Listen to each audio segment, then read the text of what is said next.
What's up, everybody? Welcome to That Anime Show. I am Terri Doty with... And I'm J. Michael Tatum. And today our guest, no surprise again, because I think they say that every time, Miss Alexis Tipton! Hello, everybody! What's going on, lady? Awesome. How are you guys? I'm good. I'm good. I'm here. I'm good. I You're very awake. bland, non-answer. None of your business.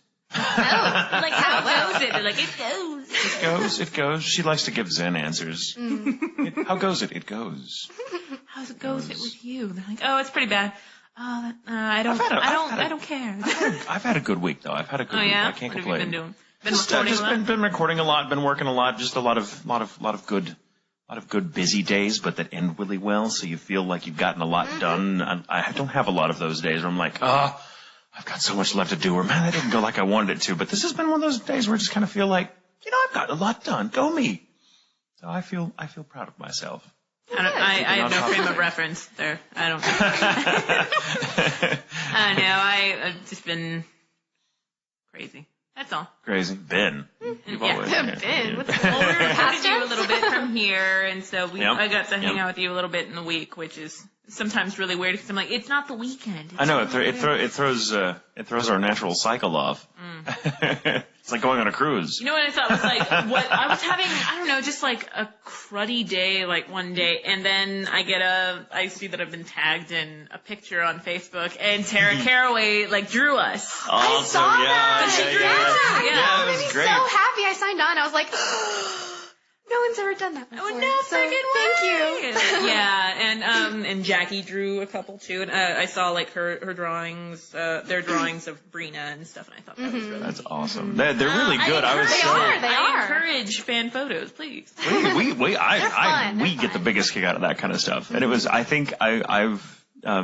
Tara's little picture of us. She did a great job with you, but I love that I look so young and skinny, and my hair is good. I'm like, because I wanted to put the pictures up on the fan page and the website, but I didn't want to do that without her permission. She's like, well, no, those are pretty much yours, and I'm like, are you kidding me? No. But I went, oh, by the way, Tatum wants to thank you for making him skinny. Like, thank you for making me look like I look. Thank you too. No, her rendition of you was far closer to the reality than of me. She gave me nice boobs. I was very happy. Aww. I had a nice like collarbone. I'm like, well, she had a lot to work with, sweetie. She had a lot to work with. Oh, here we go. One show. Let's just get it out of the way. We went one show without mentioning my chesticles and Chesticological region. Yeah, your chesticles. The word chesticles makes it sound like they're small, and Well, there's chesticles and then there's breasticles. Breasticles. Now that sounds substantial. Carly Mosier and I went through this list of about at least 100 names each that we could come up with alone. Like, we took over someone's status one day because they just said, like, boobs, and we're like, knockers, honkers, sweater yams, sweater melons, sweater cows, gazongas, yos, da-da-da. Oh, wow. It was just me and her back and forth to the point where the person that put the status was like, okay. I'm drowning in movie references. I'm expecting this, please. Like, we can keep going. I'm drowning in breast allegories. Abbott and Costello. I don't know. Mutt and Jeff. Heckle and Jekyll. Jekyll and Hyde. Pretty much any duet. Jekyll and Hyde is when one of them's like turning the other way. When you've got the weird ones that like look like well, Jekyll and Hyde, you one have was to go to screwed like on the wrong. irregular bra store. The irregular bra store? Yeah, there's a store called,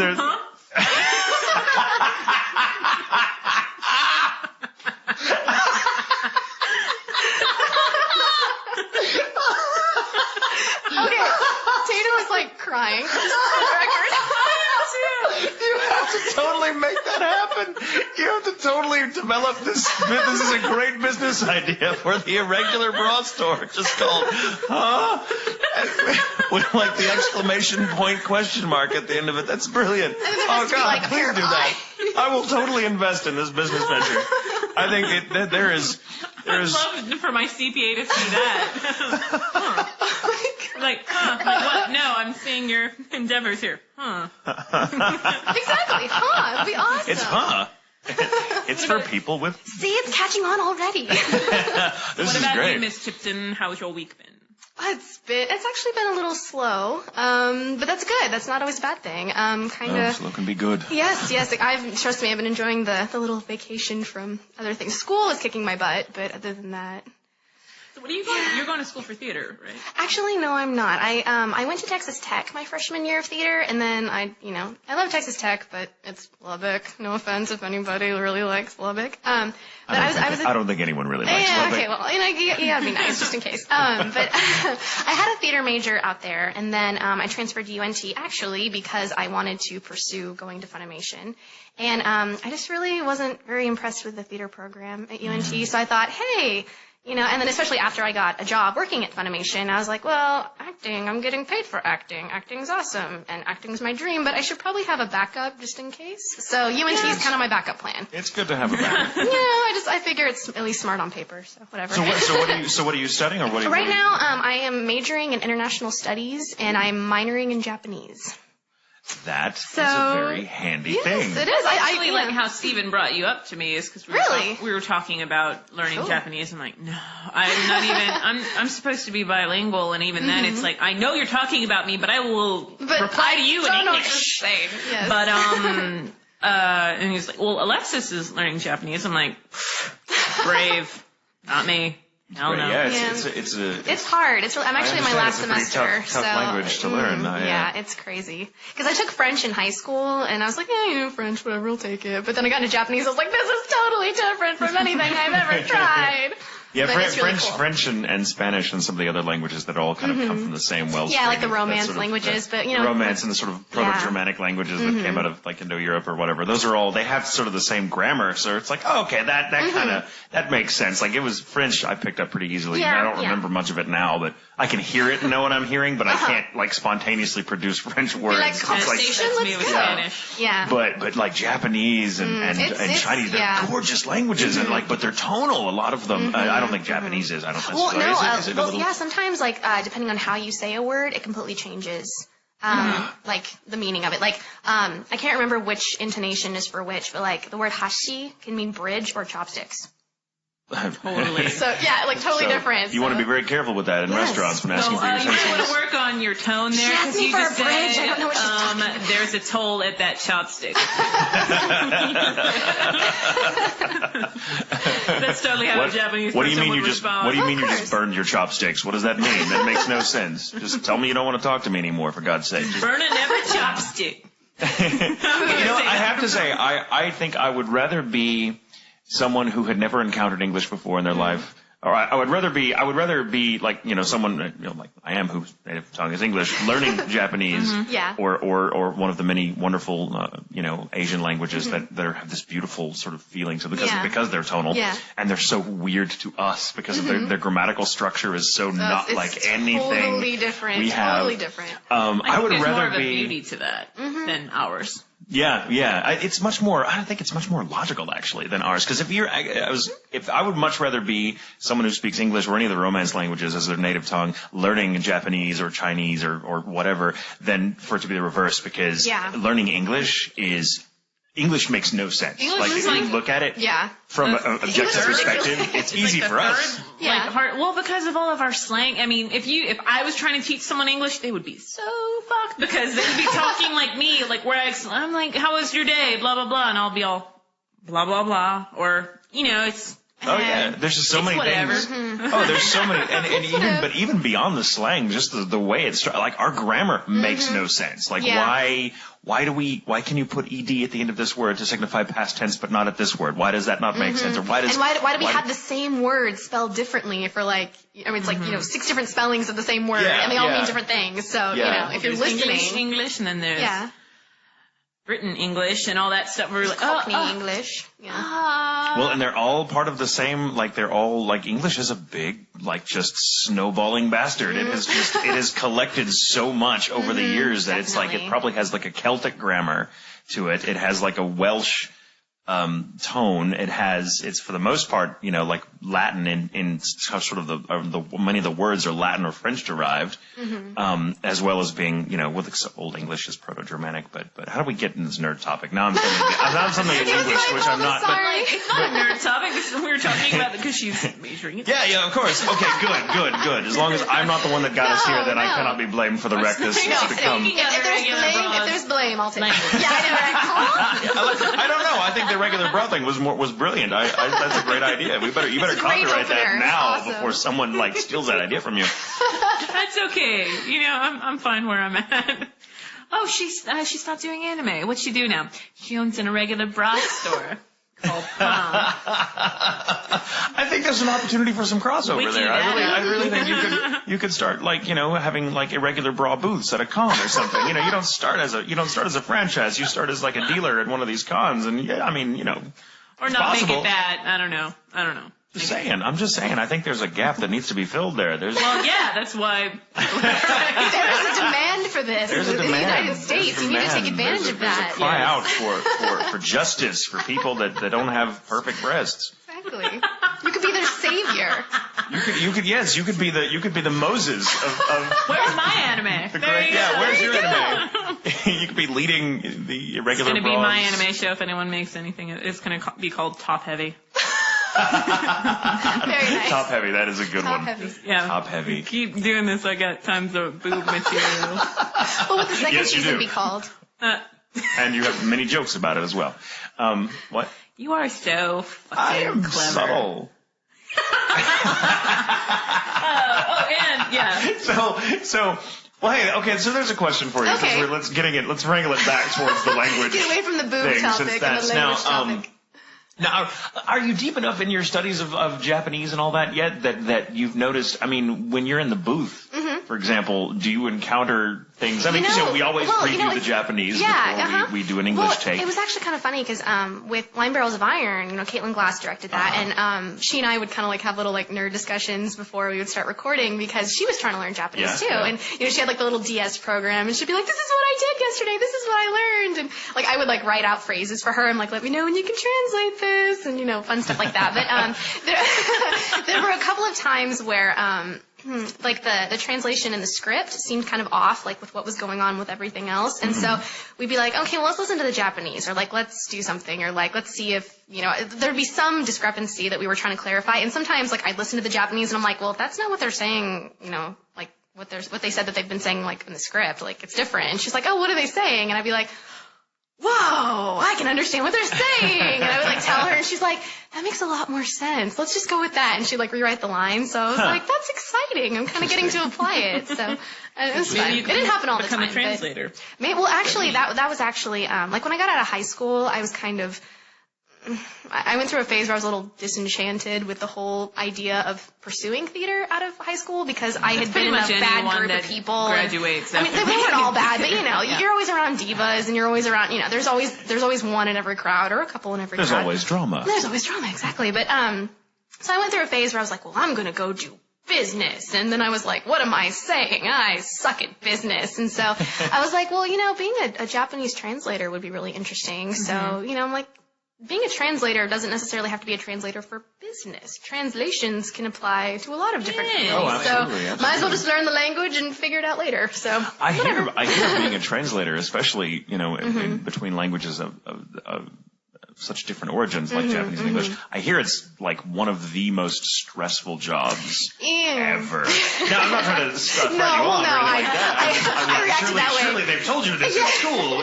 Surely. Well, the reason I reacted that way is because normally I'm like a stressaholic. If I'm not stressed, then something's wrong. So I'm like, I'm prepared. If you're not stressed, you're stressed. Yes, exactly. Yeah, like if I'm not busy, I go crazy. I'm the same way. I'm the same way. But there's I imagine I don't like stress. I don't like stress at all. Why are we friends? I don't because you're the missing piece in my life. Aww. And I kind of so I just threw up in my mouth a little bit. I threw up a lot everywhere. Oh. You're cleaning that up. But where was I going with this? Oh yeah, no, I was talking about how, translating, being that sort of intermediary can be difficult because I think a lot of people take for granted, especially people that aren't bilingual or people that if they are bilingual, they're bilingual in languages that are very similar, that they don't understand the remarkable difference, meaning and subtleties and subtext can, the way it's dressed by just the outward trappings of any given language varies, and a lot of that does not translate. No. So, it just doesn't. And so you're kind of, translators especially, I imagine, that have to work in, Japanese, working and putting it into English. there's a lot of imagination. It requires a lot of imagination to get it, because not only do you have to get the cultural references that because their culture is so different than ours. I mean, completely different. Very different. So. Very pictographic for one thing. Not that we're not, but I think our culture, the European culture, it to a different level. They take it to a very different level. But ours, I think, developed as a sort of pictographic, culture much later than theirs, and so theirs is much better developed and has much more deeply ingrained sort of concepts and allegories that they just take for granted that we have no answer for in English. And it's like, well, that's what do they mean by that? I'm sure that sounds like poetry over there, but over here it just sounds like nonsense. I don't know. I think we have just. The way the country is set up alone, I think, is very beautiful. To where, I think it was Eddie Izzard. It's just like, this building's over 50 years old. Let's smash it to the floor and build a car park here. It's just like the 50 years ago. This building is over 50 years old. Oh, good for you.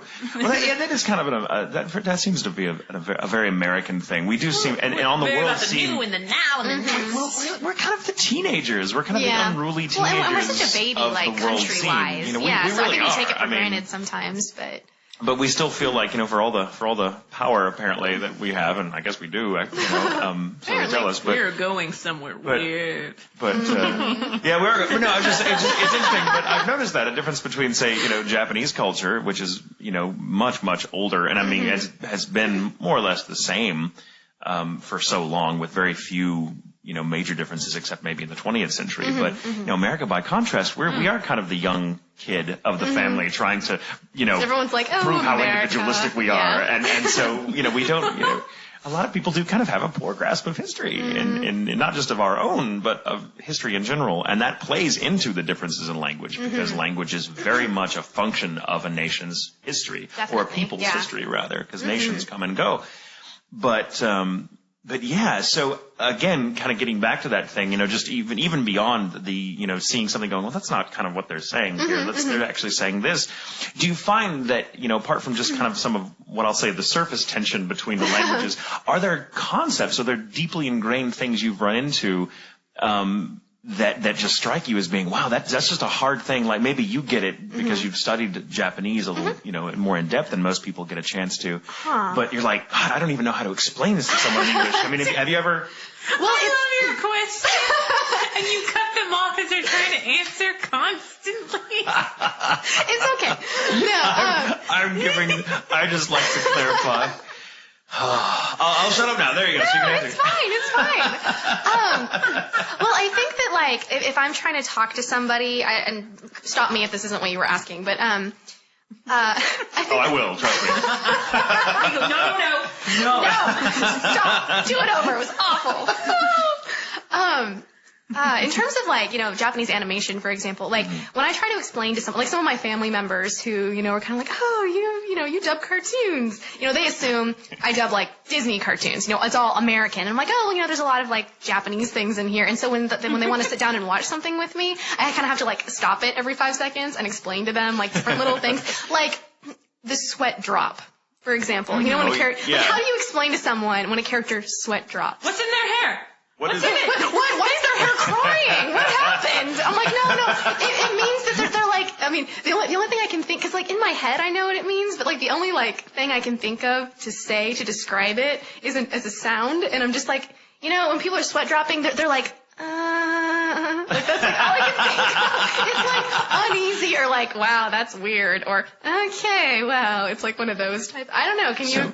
So what's your onomatopoeia for the little, what is it? The little anger, the little stress, the little anger cross, or whatever it is, the little vein or whatever. I guess just I don't know.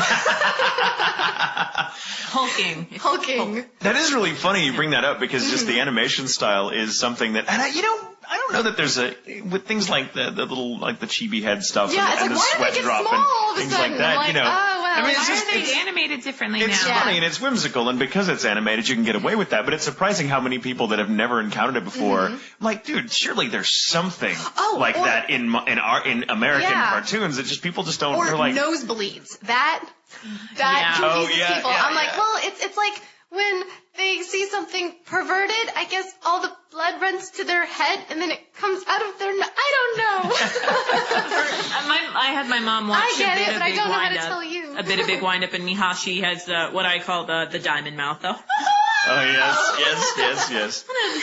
But she's like, why? Why does he look like a fish now? And I'm like, everybody changes a lot. And she's like, Or why are they suddenly missing a mouth, but they're still talking? Where'd their nose go? Yeah, where'd their nose go?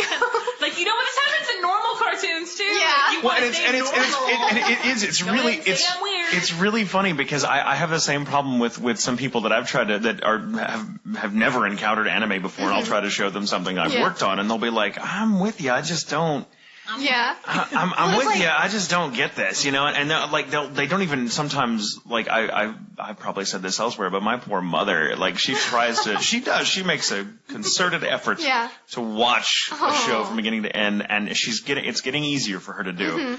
Because it's not necessarily the subject matter that throws her off, because some people are just like, that's a very adult theme for a cartoon to be dealing with, and they're like, well, it's anime. It's very normally different. People are like if I say, well, entertainment. I dub anime, it's Japanese cartoons. They're like, oh, you mean like Pokemon? I'm like, well, there's actually other types of anime. Little kid shows. Yeah, and I'm like, well, there's actually a broad range. Well, yeah. I have to explain to people all the time that have never encountered it before. I'm like, no, anime is not a genre. It's a medium. There are many, many, many genres within it. You can have your this or whatever. But it's funny how people they're almost like judging when they see the weird sort of like we were talking about the sweat bead and the stress mark and the diamond mouth. Those are that's kind of a stockpile of images that means a certain thing. And when it comes up, a Japanese audience reared on that sort of pictographic or that particular vocabulary of images will be like, oh, that's hilarious. That's a great reference. And we have things like that. We just don't make the connection between that and Japanese culture. So we're like, what does that mean? But when you watch people go, well, that just looks weird. I'm like, you're judging a cartoon based on how much it resembles reality? Yeah. That's ridiculous. People don't get sweat beads that size on their heads and their heads don't get small. No, I'm pretty sure the animators are aware of that. Like, I'm pretty sure this isn't like one of those just weird few frames that got through that someone like, oh man, that's right, our really bad animator animated that scene and we just there wasn't enough money in the budget to get the real person in. It was a newbie. He ruined everything and we just couldn't fix it. There was that one frame where the character was drawn with elbow macaroni and glitter and we didn't catch it till it got to, Sorry. It's like, dude, no, that's an aesthetic choice they're making and it's funny if you get it. And it's in almost every single thing you'll watch. Yeah. I remember when it was at YuleCon, they premiered the first 3 episodes of Blind Barrels. I think we were going to see at least 4, but there were technical difficulties. There was an hour's worth of but Steven and I were sitting in the back. Sorry for everyone who was there. With Joel, who of course, Caitlin was like, "Why you sit in the front?" He's like, because I don't want to." Joel was. He's very introverted and shy. He's so adorable. I asked him about that. I'm like, why are you hiding back here? Come sit with us. He's like, nah, it's okay. This father and his little girl came in late. And so, of course, is it the first? It's the first episode, of course. Koichi's got to grab your boob. Yeah. And this little girl lost her fucking shit. Really? I didn't hear about this. Oh my god, that is so stupid! And her dad goes, calm down. He's like, this is so stupid! And I'm like, then leave! I know, right? And then, of course, I don't care. You don't know who I am. Leave. Yeah. But I would never do that at a con that I was invited to. Yeah, be sure to say that now. I'm not really a big fan, but I really didn't think you were right for this part. Get the fuck out. But they stayed the whole time, and then of course Koichi has constant nosebleeds. Yeah. So she's like, what? I'm like, you are 8 years old. You don't know everything. Well, and I don't know, I didn't hear that she freaked out, but I did hear, I saw some, younger kids in there, and I was like, did they not tell them that this is a mature rated show? No, they the first time you see Emmy, she's naked, and you see her naked again, and oh, by the way, you see her naked a lot. For some reason, she just has an aversion to clothes. I don't know why. She's against them. She's against yes, and so, On her, part of her character. I've met people like that in real life. Yeah, that's dramatically viable. It's totally normal. It's totally normal. No, I remember the first day of recording, I walked in and Caitlin, had it all, up, and it was paused on the first scene where, Emmy's laying on the ground, just butt naked, but they kind of like Austin Powers it, where, like all of her parts are covered. But, I'm walking in, I don't even know, like they didn't tell me what role I was recording for, and it was really funny. They rarely do. Yeah, and it was really funny because I was surprise. like, well, it was so funny because I was like, yeah, Terri didn't tell me who I got. She's like, they didn't tell you? That's lame. And then I just kind of sat there, and she didn't say who I had, and I didn't want to like ask her, so I was like, okay. But then, like, right as I walked into the booth, she was like, by the way, you're naked, good luck. And I was like, what? Whoa! Went to the screen, I was like, oh, okay. First day alive, girl, let's go. So, yeah, it was a lot of fun. But That's so funny. I remember my mother watching, I don't remember what she was watching now. It might have been Holic that I was showing her, because I was very proud of that show, and I love that show. But it's the Clamp Studio, and they've got a very unique style. They like do spider not bodies. They're like long legs very long and arms very necks spindly and graceful and very small heads proportion. I mean, it's a beautiful style, but they have their own style. And my mother was watching this, and she, as beautiful as the stories are, she just could not get lost in them because she was so confused by this animation. I don't understand why they look like that. And she would, I swear to God, she asked the most basic question: what is that thing on his neck? What do you mean, what thing on his neck? That thing, that dark spot on his neck that keeps moving. Like it's there one second and then it's not there the next. I'm like, that's the shadow of his chin. What are you talking? I'm like, she's like, oh. And I'm like, well, I guess you'd never really notice that if you were watching a movie, unless it was really poorly lit, that you'd be like, that shadow on his chin's got to go. What is that? What is that? What is that under cleavage? What is that? Is Clint Eastwood wearing an ascot? What is that? Why are there blush marks on her cleavage? I don't understand. Yeah, it's really, but it's like I suddenly you have to put yourself in a different frame of mind. I'm like, oh, you've never encountered this before. But it's like it's funny because I meet people like this all the time that have never encountered Japanese animation and go, that just doesn't make sense. And then, but they've been raised on, say, Looney Tunes, and you're like, dude, okay, that rabbit is totally using his hands like a person to eat a carrot. And he's wearing gloves, by the way. And that doesn't confuse you, but the shadow of someone's chin just totally short one. He really likes dressing like a chick, but he just won't make up his mind. Yeah. No, it's good on you. Or that skunk has really big blue eyes. Yeah. That skunk is a rapist. Now we never see him do anything. But he is. He does bad touch. Okay, he hugs. It's sexual harassment. That's what it is. It is sexual harassment. It's sexual harassment he's for stalking sure. too. Like he's stalking. No, my parents, like, they're fully acquainted with all the little strange things found in anime. But one thing that, whenever, like, something comes out, I'm like, hey, you want to watch this? It'll be fun. And we'll sit down and watch it. And one thing that they just think is the funniest thing ever are just the women's proportions. They're like, there is no way a Japanese person would have boobs that big.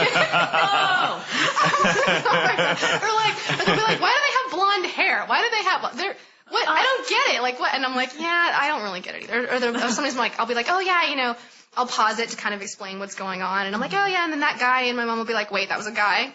And I'm like, yeah. That was a guy. Yeah, believe me, there are many times I'm like, I wished there were some guys that look like that in real life. That would be really, really nice, but it doesn't happen. I would love anime hair. Yeah, but anime hair doesn't exist. It's perfect I haven't every seen day, it. and it's not affected by humidity. It's like Rin's hair, the little whoops. Yeah, the great little antenna that come up. I'm like, that's a great look. I wish you could do that. Like, you need some crazy product to do that. But. There was one that I actually it was in September, a bunch of us girls were hanging out, and we actually had an anime moment. It was a bunch of voice actresses. Aww. And we, it was a bridal shower and, or a bachelorette party thing. But, I've always been watching things where I'm like, okay, yeah, cause we all just hang out naked together in the spa. And we did it. And I'm like, this isn't so bad. And I'm not gonna say who else it was, but you know who they are. But yeah, I do. You've been to that spa. The King Spa? Yes, I love that place. Oh my gosh, I go there every chance I get. Very, very comfortable with the people you go with. Yeah. I mean, the baths are optional, but if you want to do them, be prepared to be naked and be prepared to be with. I mean, just make sure, like you said, you're with people that you don't mind being naked in front of. Well, we went at 4:00 in the morning, and they're like, I felt really good about myself after say that. I mean, good on them for being confident, but they're washing fucking open legs and stuff like that. People get down to business when they're getting clean in there, and I'm just like, okay. And And it's open 24 hours, so everybody's like asleep in like the cool rooms and everything, and they encourage it. I want to go to experience this now. Oh, it's brilliant. I told Steven, I'm like, you should go. And he's like, there's no way. I'm going with anyone. I think it's more of a girl thing and not a guy. I think guys are like, what? No. Naked? How would I do that? I know, right? It's so unfair. Oh. I mean, I can think of several guys I would love to go with, but they probably wouldn't want to go. I'm like, I'm not taking my clothes off, but you are. Sorry. All right. What? Okay. Anyway, sorry, I interrupted you. Why don't you continue? No, but I was just saying, done? like, that's something that before, like, 'cause it's been in so many anime where, like, the girls are all, just talking about, a couple episodes have passed, so they're just talking about everything that, scrubbing, like, their back. And they're like, yeah, so blah, blah, blah, everything's exposed. And I'm like, they don't do that. No one does that. No. And I did it. Yes, good they for do. you. Good for Life you. finds a way, Terri. Life finds a way. Like McFarlane, and he was just like, I will produce this story. I'm on board with this. You have I'm to keep excited to be work part at of this work, plan. honestly. Who says you can't bring it out with you or home with you? I mean, come on. It helps them get into character. But I also learned you're not So supposed funny. to drink going in, because... That might, yeah. Yeah, I guess Okay. that would be bad. I could see that. Well, it wasn't bad. It just, I wasn't drunk before I came, and I was drunk, like, by the time I left. Oh, I see. So you're not supposed to drink because they want to serve you alcohol there. No, Okay. because it comes out in your body because you're Yeah. releasing so much. I would think so. So you just basically sweat Yeah. gin or... Well, I do that anyway. Well, yeah, I was going to say, like, how's that different from any other day? That's why I don't work out. Because you'd be your own distillery? Yeah. Anytime I'm in, after yoga, I just, like, put the towel Yep. bottle. That goes right back inside me.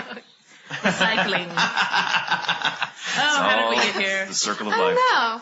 How did we So get here? Lawn Barrel's, Oh, yeah, okay, and all that sure. loveliness. Yeah. Yeah.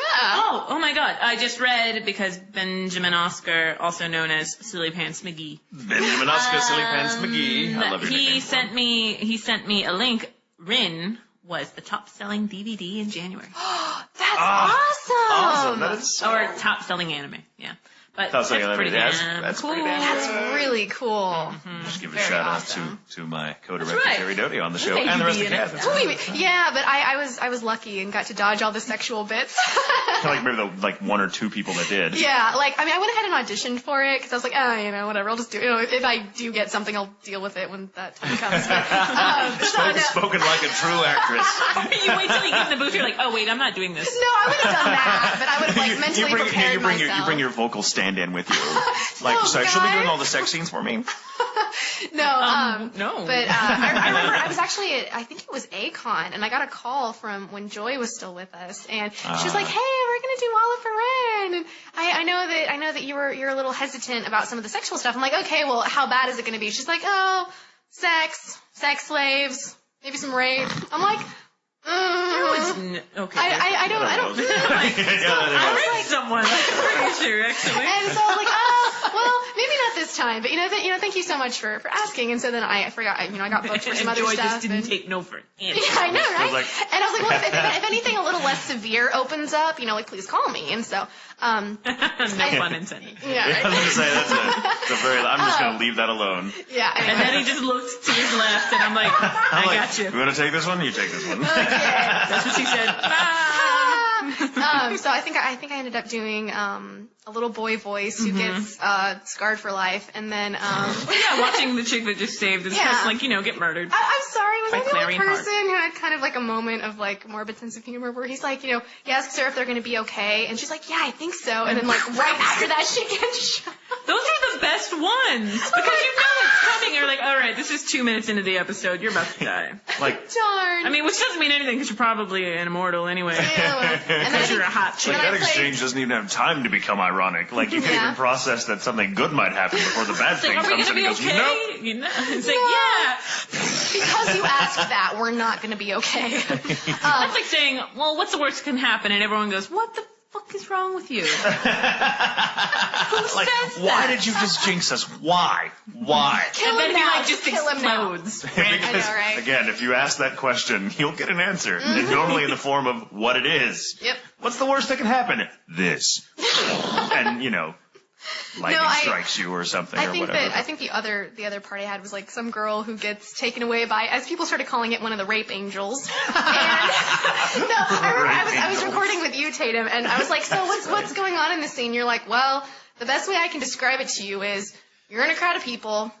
There's a spore in the air. Yeah, there's a spore in the air. If you get the spore, you're supposedly immortal, and then an angel comes and takes you off. But actually what happens is that when he flies away with you, you get raped and killed. And I'm like, And so then he's like, so by the way, go, you get chosen for the rape angel, spore.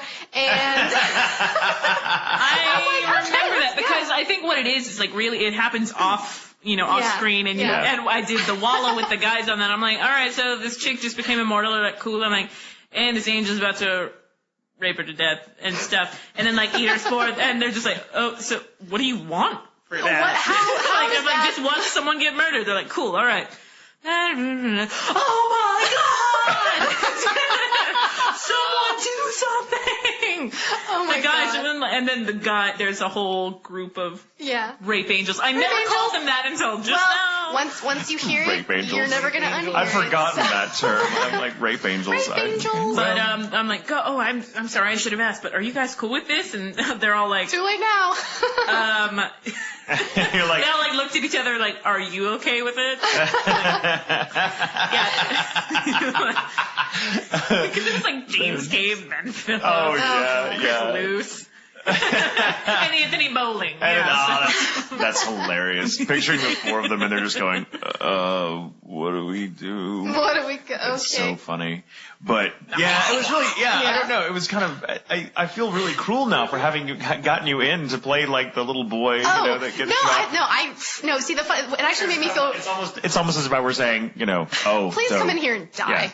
Oh, you won't do the sex. Oh, you won't. Okay, you're too good. You're too good for that. Okay, well then you have to watch this person die. It's like, in a roundabout kind of way, it kind of made me happy because that was only the second time I'd ever gotten to produce a little boy voice. And I remember when I walked in, you're like, so I hear you can do a fabulous little boy voice, and I was like, I had heard that. I'm so excited. I heard it. It bounced around the hallways up there, and I was like, I need a little boy voice, and I was like, yay, little boy. And you know what? I've gotten a lot of work as a little boy since then, so thank you for that, Tatum. Oh, well, you do. You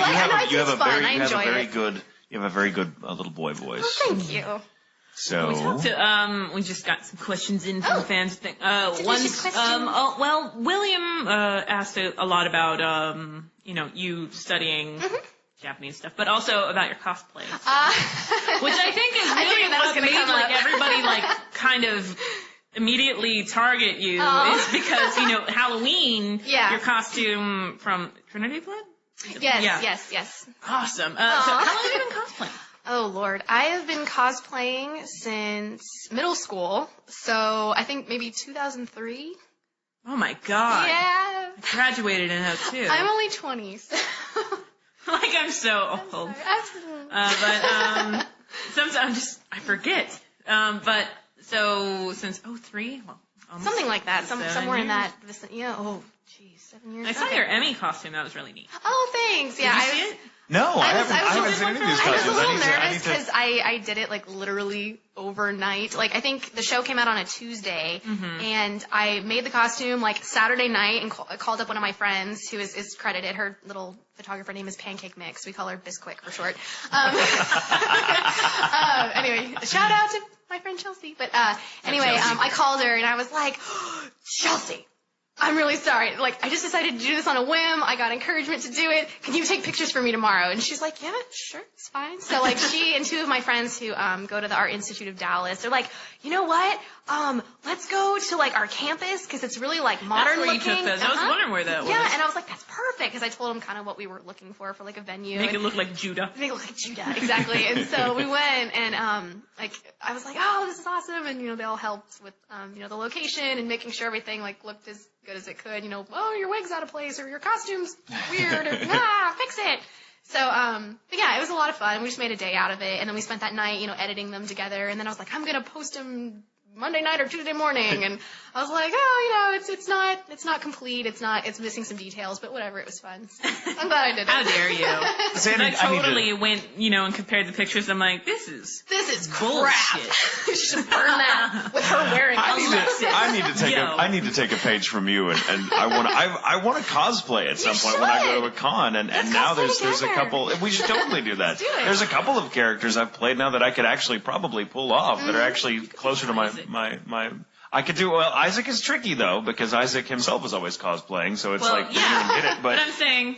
But I think I could pull off Scar. I've seen you with that hair color too. Yeah. You should do it. I had that hair color last year when I went to OhioCon. I've seen some pictures that surfaced since then. I'm like, I really did look like Isaac. I'm like, I don't even mean to. Yeah. But there you go. Art imitating life, imitating art. Just stand next to any blonde chick, and there you go. Yeah. But I think I could do a decent Scar as well, and that's because he's kind of similar in build. I think with a little bit of with the probably do right a good costume. Ragey too. Just on the topic of Line Barrel. Yeah, I don't have that waistline, but I could do. He wears a suit. Come on. But the that dark suit hair and hugs him. You got the glasses. He's got an you hourglass. just need to shag up the hair a bit. Yeah, shag up the hair a little bit and gel it. That's it. Gel it. And then don't smile or laugh at glasses? all. No, that kind that's of thing. not me. That could be fun. I would like to cosplay. Well, it's funny because when I go to these cons, and I think I've done more this year than I've ever done before, which is nice. Cool. I really do love going to cons. Cons are fun. I like cons a lot.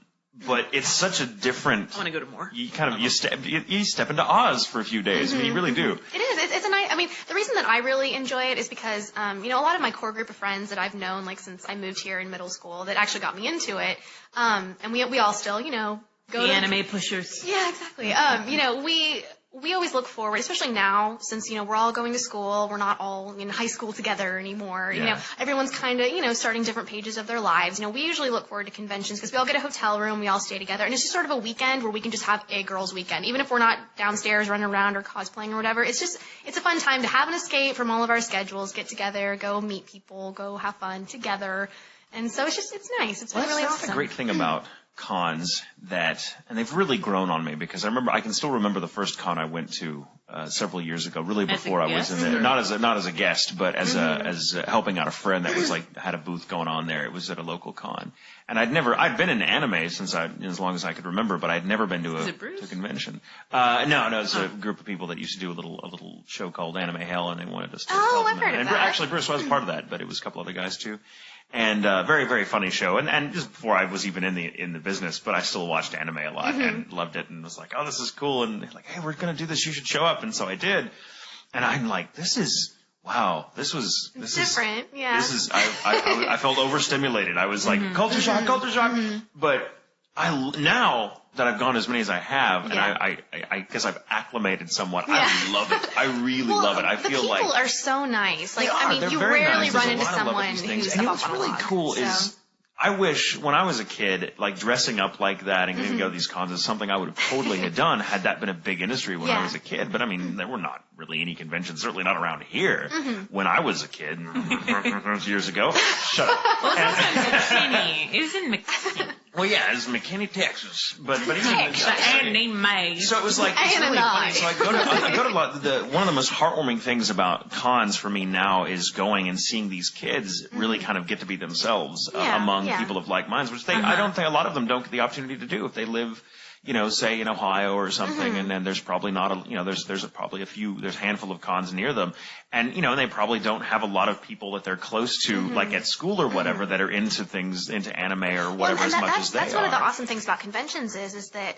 you can go to a convention and know instantly that you have at least one thing in common with every person there. And that's wonderful. It's so easy to make friends. There are people that I don't, we either live too far away that I really, I'll talk to them on, Facebook or MySpace or something, but, I never really see them outside of conventions. But it's always cool to know that when I go to a convention, I'll see them and we'll be like, oh, hey. Yeah, well, and Josh and I go to conventions now, and we have our sort of convention family, the same people that we run into all the time, and they're like, I love it. So I love conventions because it really is, to me, it kind of epitomizes everything I love about this business. It's because getting to go and kind of talk to people. And it's not even the fact that they're fans. That's not what it's like. That they're just cool people that I'm like, dude, you are me when I was that age, and I so relate to you and get you. And God, I so envy you getting the chance to do this because I never got to dress up like this. Well, you know what? It's never too late to start, and you should. When I was a kid, and so it's really. But I'm getting sort of to relive the childhood I got cheated out of because of the era I was born in.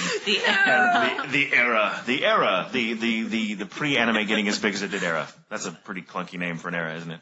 We'll have to come up with something different. Speaking of which, I have to come up with a nickname for you because that's what I was saying. But I don't know. I'll think of one before the end of the show. Okay. I need to put more work into this. I need to have it so I can call you at the Tia thing happened spontaneously. Tablespoon. That was awesome. What did I end up calling Anastasia? What was her nickname? If you don't remember it, it's not worth it. Oh, she's giving me the mom look. Do you see this? She is. I'm really good at the mom look. She gives the mom look. It's not just the stern look. Now all you have to do is take off your glasses and be like, no, Tatum. Because it's not just a look of stern disapproval. It's also a look of I'm very disappointed and on the verge of tears of how upset I am at how badly you've screwed up. I thought I did a better job as a parent. It's that look. She does it so... Stop it! It makes me so uncomfortable. Man, it's not even directed at me, and I'm like... She's sadistic. She's cruel, this woman. She's over there and she's got her arms crossed and her head tilted just that angle, and she's just looking at me, like, underneath the rims of her glasses, just with her head tilted just so, as if to say... Fuck you. As if to say, don't even bother saying you're sorry. I'm used to it by now. It's not what you said, it's the way you said it.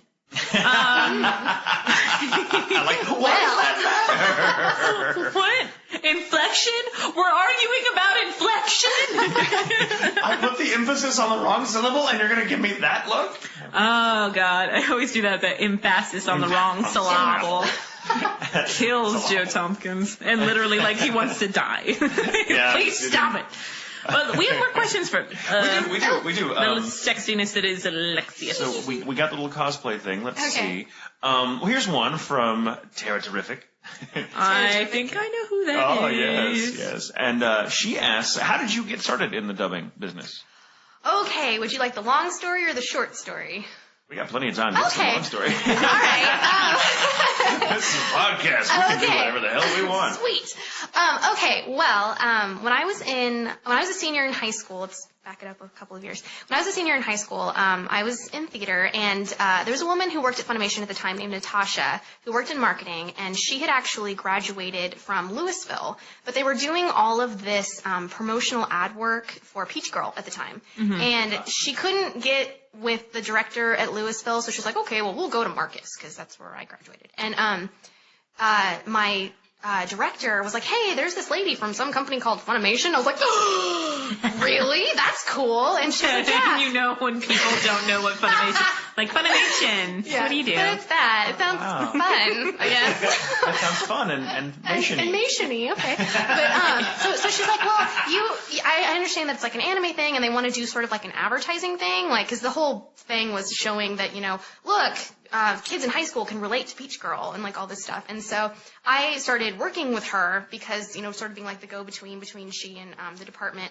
And long story short, I got to know her through that, and she was like, hey, you like anime, blah, blah, blah. And I had thought about submitting a demo, but I was too scared. And so she kind of gave me the courage to kind of just, say whatever and just submit it. The worst that can happen is they say no. And so I submitted, and about a week later, I got a call saying, and this is when Funimation was still at the old location, wherever, I don't even remember. Way out there. No, actually, it's close to here. Okay, way away from where I live. But anyway, so I went up there to audition for One Piece, and it was with Leah Clark, and I auditioned for that, and I was like, oh, that's really cool. Like, even if nothing happens, like, I'm really glad I got to try. And so I didn't hear anything back. And I was like, okay, whatever. I tried. It was fun. Fine. But so then I was like, well, I'm going to go away to school for my freshman year. So I went to Texas Tech in Lubbock, as I mentioned. And while I was there, I was kind of hit with this like realization where I was like, I really want to voice act. I'm going to be here for a year. I'm going to use that time to do research, ask some people some questions, maybe, remake my demo, resubmit, maybe something will happen of it. So I bought books, I emailed people, I did like all this stuff. And so then I transferred back home, and started going to UNT. And around that time, Natasha, the same lady, said, "Hey, we moved locations. We're in Flower Mound now. I understand that's really close to where you live. And there's an internship position that opened up in marketing. Would you be interested?" And I was like, I really like theater, but I should probably learn about something else. And I love anime. That works. So I went in and I interviewed, and I got the marketing internship position. And when one of the other interns was taking me around, introducing me to everybody, he was like, "Yeah, this is the new intern. If you see her running around, you'll know who she is." And he introduced me to Tara. And I was like, "Hey, you probably don't remember me." By the way, I'd never resubmitted a new demo. I didn't do anything like that. And I was like, I'll focus on marketing. And if something happens, then, great. But I was like, you probably don't remember me, but I auditioned for One Piece a long time ago, and I've met you, but I don't expect you to remember me. And she was like, "Wait, hold on a second." And she started thumbing through a bunch of papers, and she's like, "Can I get your email address?" I'm like, "Yeah, sure." So I gave her my email, and then 3 days later, I get a call to come in and audition for Tower of Draga. And Leah Clark was directing it. And I didn't make the connection that it was the same person. I thought she looked familiar, but it'd been a year, so I didn't remember. And so I was like, "Well, I don't know if it's, I won't say anything, it's fine." So I went to my audition, and all of a sudden she stops and she turns around and she goes, "Did you audition for One Piece a year ago?" And I was like, "Yes." And she was like, "I wanted to call you, but we were in the middle of moving, and I lost your information, and we totally lost track of you." And I was like, "Oh, I'm so glad I came back home." It was so that's how I got started with voice acting. And I interned for a year and was interning and voice acting at the same time, which was cool because I could intern, and then I'm like, I'm just gonna walk over to the side of the building and voice act. So and then I had to actually end up quitting my internship this past October because it's a show I can't talk about, but I got cast in a show that was completely eating up a lot of my time, and I was like, I can't keep asking off from interning. I know I'm not getting paid to be an intern, but it's the principle of the thing. So I finally just said, "Sorry guys, it's been a great year, but I'll still be here, just not here." And so that's my story. That's so it's kind of a twisty-turny kind of, maybe it was meant to be type of thing. So that's really, I'm really excited about That's a good story. The way you sort of got into it, you got just that taste of it with that audition with One Piece, and then just happened to be a year later back in the booth with Leah Clark. It was like, "Oh yeah, you." I was like, roundabout. And like I said, I didn't expect anyone to remember me. I didn't expect any of that to happen. Once you'd done a few sessions, word got around pretty quickly about you. Which is why really? I was like, Cool. let's get. I need this, and so then that's typically how it happens. I called you in, I think, just randomly. I'd never met you, I think. And we had spoken a couple times, but I think I had met you in passing. You just made me call you in. I think the first time I actually met you, worked with you, was the audition for one show that I can't say. I'm like, if you say it. No. I had to think. Well, at first I was going to say Ren, but I was like, no, I think I auditioned for you, Ren. No, it's a different show. The other show that One day we will get to talk about, by God. I know. One day. Oh, it's like waiting for Christmas to get here. I know. It's funny because I keep forgetting about it, and then someone says something. I'm like, yeah, about that. When's it happening? Or no, the last con I was at. So what do you I just got the attention of a couple fanboys just randomly, and they're like, "So what else?" It's never random. They wind up in Rin, and they're like, "I haven't heard of either of those." I'm like, darn. Well, they're like, "So are you working on anything?" And I'm like, "Wow, you're getting uppity with me." Yes, I am. And they're like, "Well, what is it?" I'm like, "I'm not going to tell you." They're like, "Oh, come on. We won't tell anybody." I'm like, "'Cause we're so close." Because we're so simpatico. Sometimes I think people think I'm lying whenever I say, I can't tell you about it. Because it's one of those you I'm can. working. You and just won't. Yeah, and it's like, I have a contract and I can't break it. I have the contract. Trust me. I love reading the announcements. I love that there's. I will say though, I personally love the backup of not being able to talk about something because that's always if I ever get to a place where I'm not doing anything anymore, I can always well, I just can't talk about it. I can sound like I'm busy when I'm not. When I'm not, exactly. If that day ever comes, which I'm sure it will at some point, I'll be like, oh well, I've got what was the. I think it's the end of my little con bio. Working on exciting projects due out later this year, which is like never changes. I'm like that's gonna still be on there like 50 years from now when I'm not doing anything. Well, I love it because it's like coming out soon. And by exciting projects, I mean I'm growing a bonsai tree, and I've got my riparium up and running or whatever. Yeah. Yay! Yeah. What's how you pronounce that? Riparium with an I. I'm like, we've been saying rape a lot. Riparium. That's very different. That's a very different hobby. So we got a little bit of Williams answers, a little bit of Terrific's answers. Now, Silly Pants McGee, aka Benjamin Oscar. Let's see. There are two. One's a question and one's a request. Oh. We'll go ahead and go for both. Okay. Makes me a little nervous. Who is your favorite Vocaloid? Oh, that's and hilarious. Which song is your favorite by them? It's probably cliche, but I think Miku is it's a toss-up between Miku and Luca. You guys have no idea what I'm talking about. No, I think we should preface this with a question. Why don't you explain to us who the Vocaloids are? Happy I pronounced it correctly. I know, right? Yeah, you did a great job. Vocaloid's kind of strange. Vocaloid, it's a computer program that is only out in Japan. You can buy it for American computers, but it's like $1,000. And there's all these different character voices in there, and you make music. Like, you have to, type in the lyrics, make the music yourself, and then these characters, sing it for you. Uh-huh. But all these people, they have all these, original Vocaloid songs, and people make, animated music, people go and actually draw, animated music videos to them.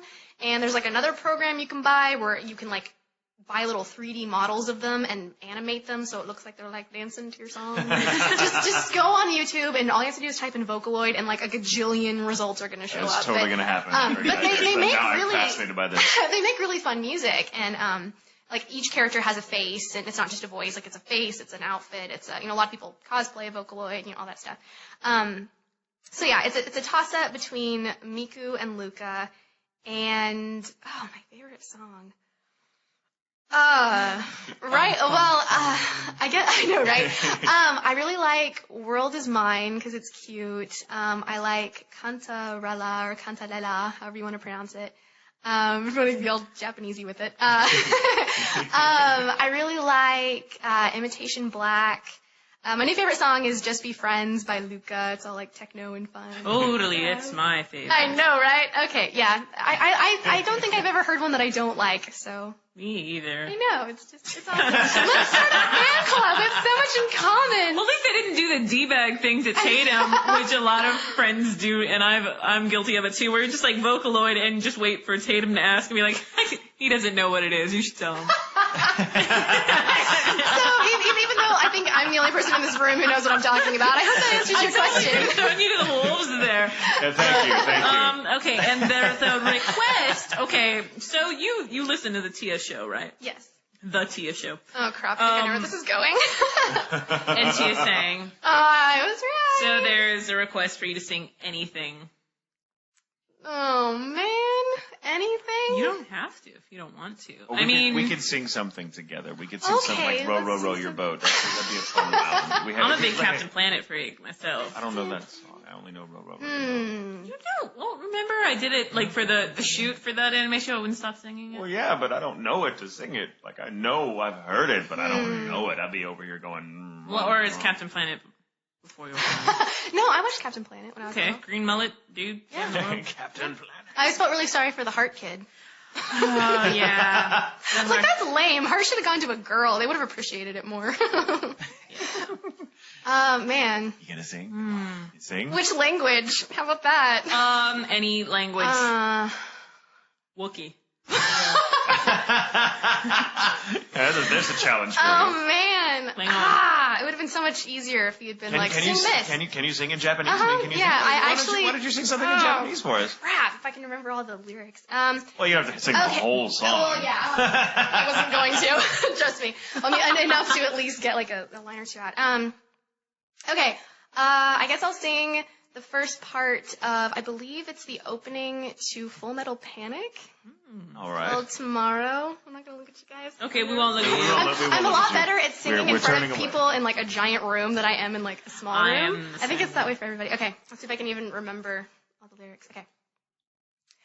二人で逃げ場所探して走った天気雨の中例えば何かを失えとしても守っていかなきゃ一つだけはこの世界に生まれたその意味を君と見つけに行こう痛みさえも抱えながら新しい景色迎えに行こう Awesome.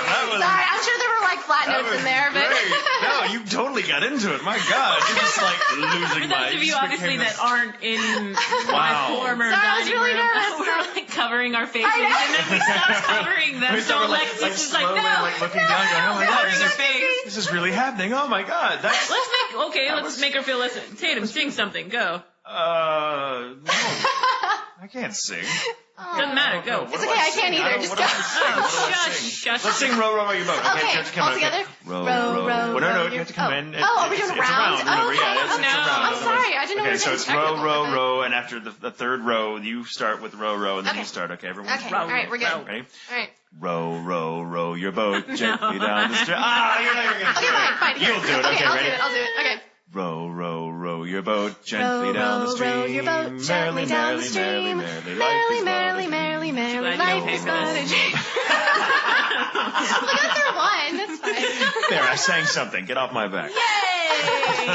Not And the nervous nearly crowd as is gone. beautifully And I as am our Oh, guest thank did. you. But Yes, that was that was awesome. beautiful. So And it was a funny title, so I should get, or, well, I guess, did Funimation, we didn't actually dub it. I think we just distribute it now. I don't remember. Okay. I don't I know. think that's intern knowledge I'm pulling out of my, anyway. It's really cool though. So It's kind You're of very on cool. topic, but anyway, you're go very ahead. cool. You have a lovely singing Oh, voice. my thank dear. you very much. I really appreciate that.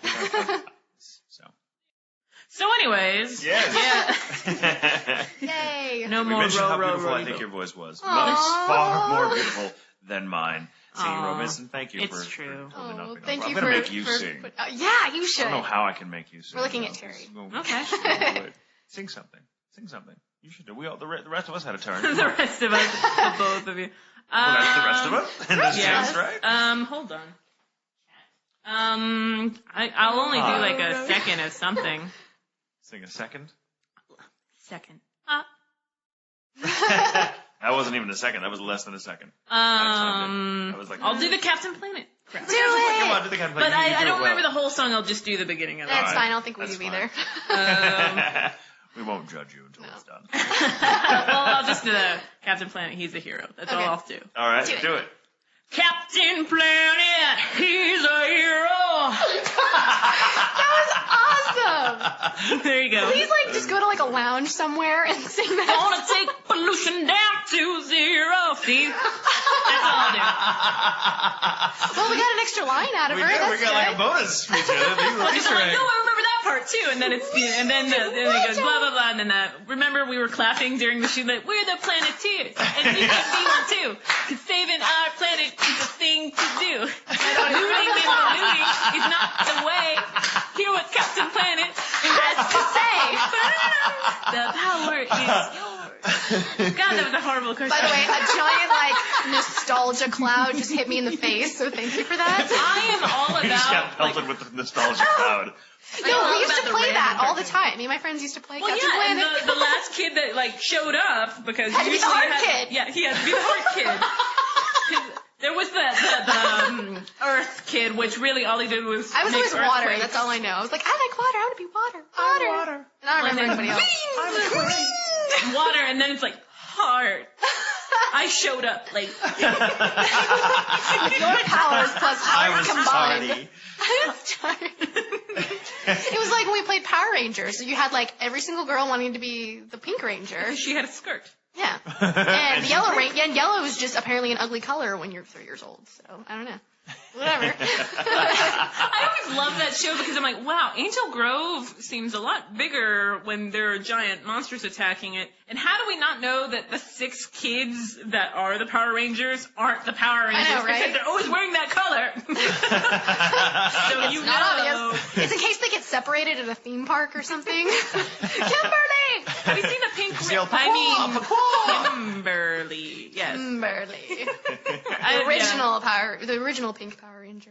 I don't know. Is it? They've got like so many different incarnations. Like, I can't keep up anymore. Neither I just can remember when Like, they what? came They came out out with new toys? What's airing now? I don't get it. when they came out, some friends of mine had kids that were totally into the Power Rangers and had some sort of toy that would go na na na na na na na na na na, and just like every time you hit this little button, and it was I actually that became sound everywhere I went with this family and their child was like na na na na na, and they were like, oh my god, turn it off! I actually became friends with someone because I was talking about how my cousin had the Green Ranger's dagger. Yeah.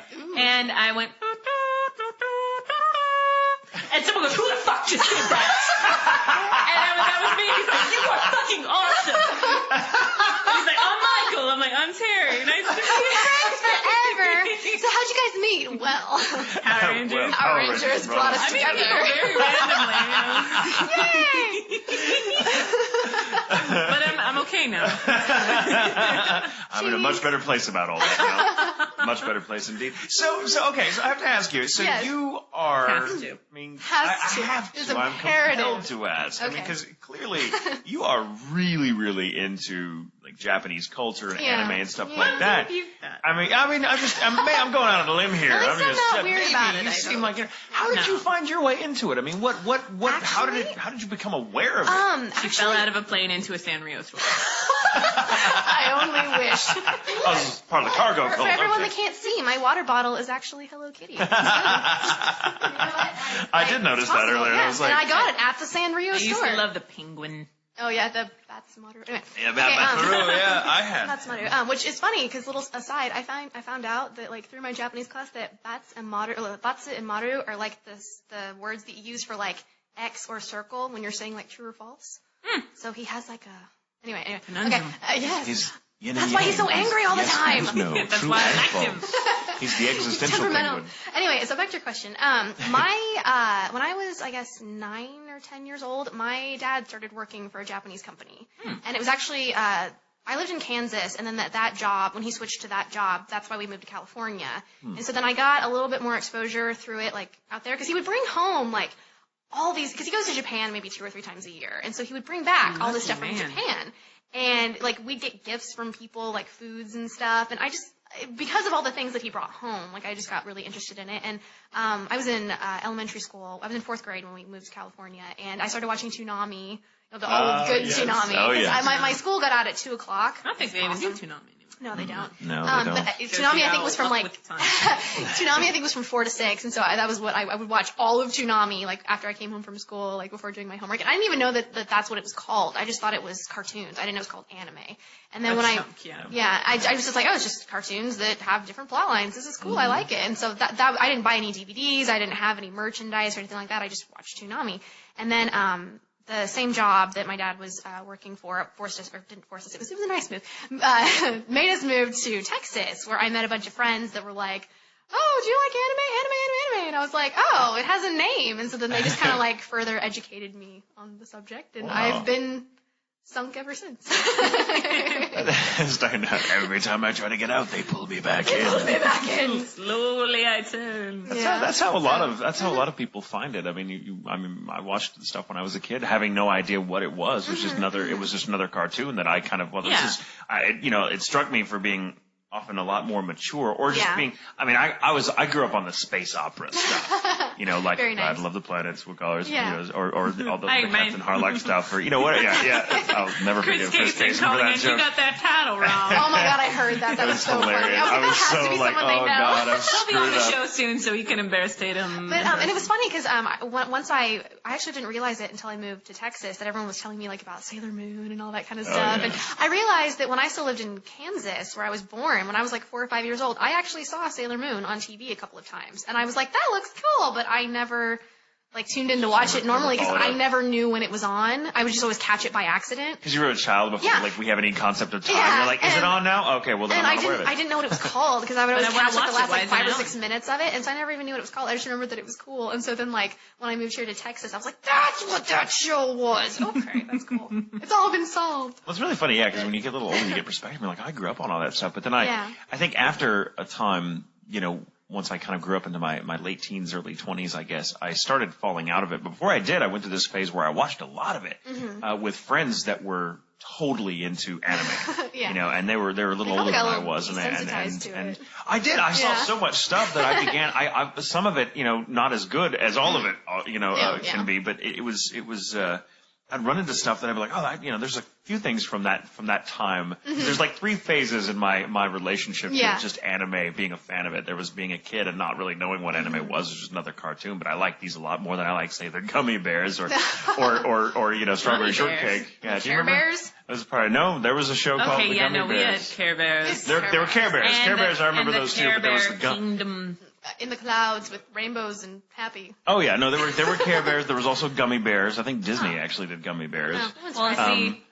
I didn't watch a lot. I didn't watch a lot of cartoons that weren't Disney movies. I didn't watch a lot of cartoons until I was a kid because I didn't like them. I'm just now like super hardcore cartoony because I always watched like BBC and everything when I was a kid, which explains why I just randomly fall into an English accent. It's a very good English accent. No, but it's an awesome English accent. Thank you. It is very good. I love your accent. But I'll just be like, I don't really understand. And they're like, where are you from? I'm like, Philadelphia. Why?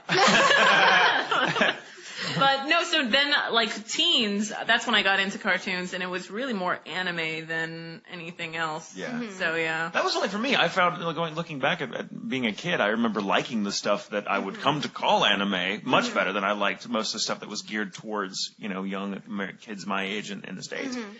And then the second phase was I kind of found it again through a group of friends I had in my late teens, early 20s, right out of high school, that were totally into it. And I watched shows, and I watched so much thing, because we would have these marathons where there was a little cinema, or a little it's called home cinema, a little movie rental place that before Blockbuster even came onto the scene.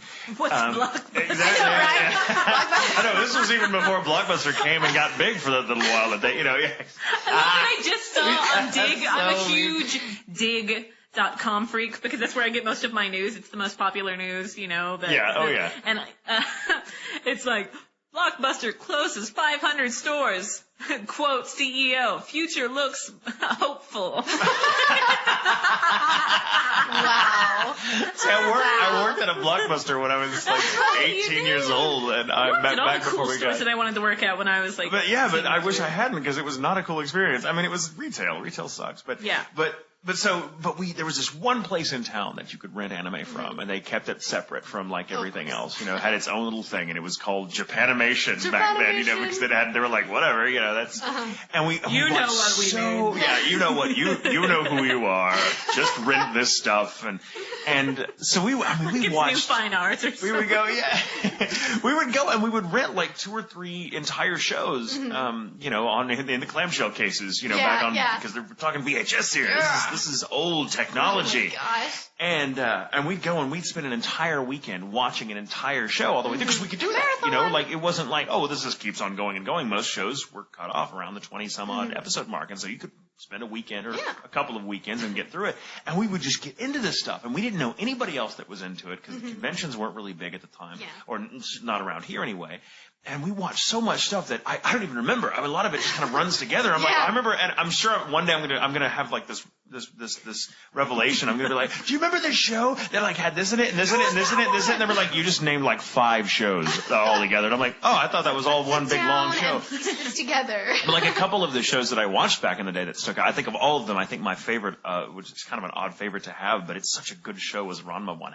Do you know that show? I do know it. I haven't seen it, but I do know it. It was just one of those quirky things. It's not the kind of show that the guys I watched anime with were into, but we got it. Watery drinks It's this whole mythology mythology around that, these little pools of water they fall into that, had, something had drowned in. And there was a panda and all this. But it's a really clever, very funny, very weird kind of show.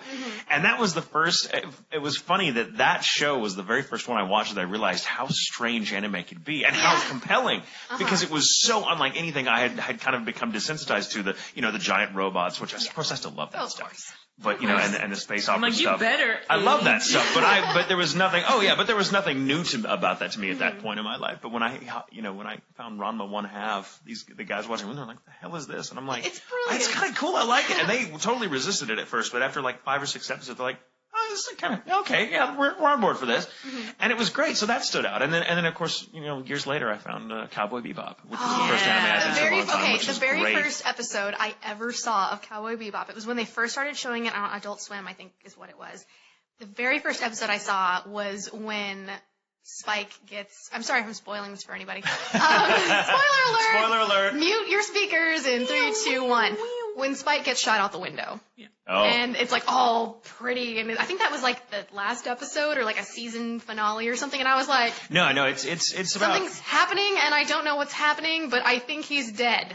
Yeah. Crap. But he's not, because it's only, it's not even really halfway through. Oh, okay, 'cause I was sure Tatum would know. Yeah, no, I love that show. That show, watching that show sort of instigated or inaugurated the third stage of my relationship to anime fandom, because that show, I'm like, oh my God, where the hell did this come from? Where's it been all my life? That's still I think one that's in my top tier of anything I've ever watched in any medium. It's one of my favorite. It's such a good show, beautifully animated. The dub is great.